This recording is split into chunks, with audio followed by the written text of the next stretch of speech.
I think that the part of federalism that is underneath these temporary, sort of expedient positions is that just about everybody believes that government should be limited.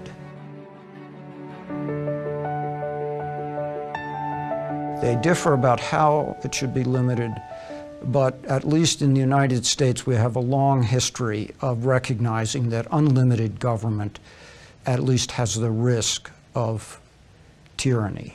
In the American system, the fundamental principles of federalism are based on the idea that this is the authority that the people have given the national government, and then the remaining authority is reserved to the states or to the people respectively, which is exactly, of course, what the 10th Amendment says. And the reason for this is because in a large territory, the national government can't do everything, and if it tries to, it becomes tyrannical. So it's incredibly important that the states retain the authority over things like police powers, health, welfare, education.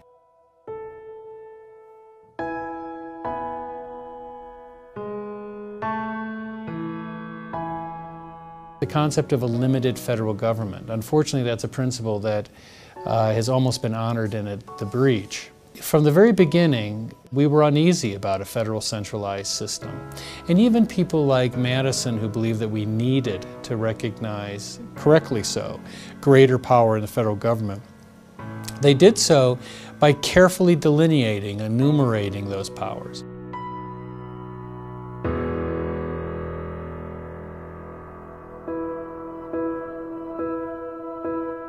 The American system is a system of limited government, to the extent that federalism serves that purpose.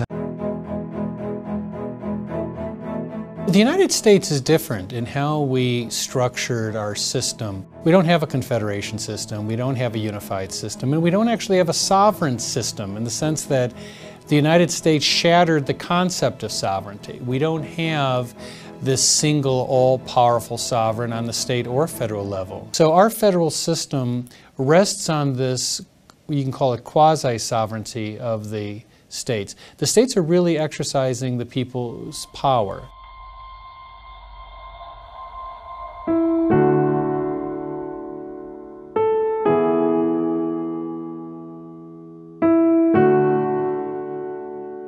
In the United States Constitution, the people give power to the government. The government does not give rights to the people. We are based on a system of enumerated powers. Why? Because it's the people who are sovereign, not the government. The fundamental principles of federalism would have to be that there were certain spheres of power that one government had and another government didn't.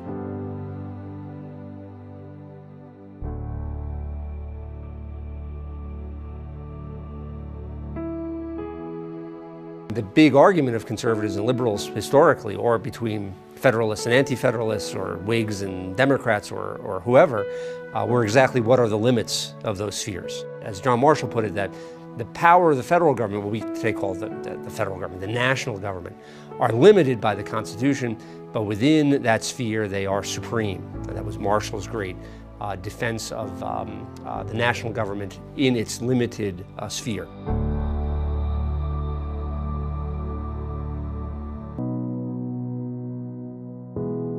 Liberals and conservatives, they talk past one another, they disagree about their conceptions of federalism in important ways. In some very key ways, though, they talk about federalism in the same way, and there's common ground. Most important, I would say, would be Tocquevillian understandings of federalism. That's a touchstone on which liberals, conservatives, people of all stripes can oftentimes see an advantage for federalism. That is, Tocqueville, when he comes to America, writes Democracy in America. He writes extensively about the virtues of the American federal system as a school for democracy, an opportunity for learning the Republican traits of citizenship.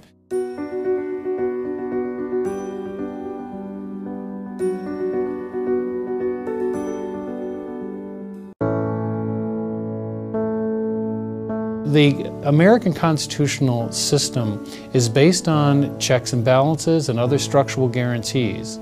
I think that people like James Madison believe strongly that the structure of government influenced conduct. It was a behavioralistic model. You know, in architecture, particularly modern architects, define space and structure as a way of directing behavior, of getting people to operate, to move in certain ways. Constitutional structure is the same way. By cabining certain areas, we influence how they react to each other. I believe the most important touchstone of American federalism is the concept of states being allowed to experiment, to go their own way. It's one of the great strengths of the United States. While other governments sought a unified system so that you spoke with a single voice, the United States went a different direction. We wanted a chorus of voices. We wanted experimentation. That meant that states would go different ways. And you know, it's funny that de Tocqueville often said that the United States is an odd place because it seems to go in so many different directions, yet it seems to go from A to B faster than any other country. The reason is that we have a system that encourages creativity. It has a certain kinetic energy associated with all these different systems trying to come up with their own solutions. And we see that today with medical marijuana and suicide and other questions that divide states. The federal government has done great good, there's no question about it. It has been there in critical moments. But I'm not too sure that the rise of the federal government, pound for pound, is worth what we have lost.